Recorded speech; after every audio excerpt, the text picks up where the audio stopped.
এই যে যেন বাংছে আলি লড়াই যাইছি বাতো দাদা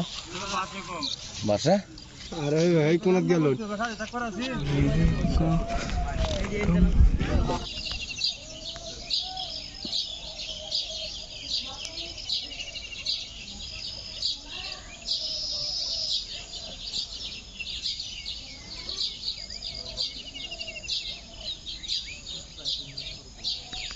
হয়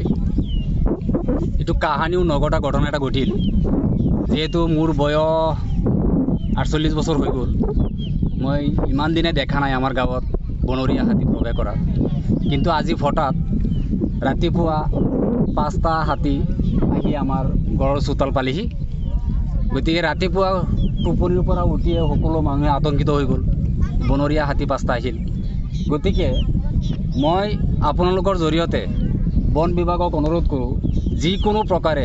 আজি দিনৰ ভিতৰত এই হাতীকেইটা ইয়াৰ পৰা নি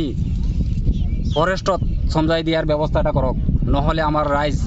যেহেতু আমাৰ গাঁও অঞ্চলৰ মানুহে কোনোদিনও এনেকুৱা পৰিৱেশত পৰা নাই আজি যিটো ঘটনা ঘটিল এই ঘটনাই মানুহ আতংকিত হৈ আছে ল'ৰা ছোৱালী স্কুলত যাব নিবিচৰা হ'ল মানুহ ঘৰৰ পৰা ওলাব বিচৰা নাই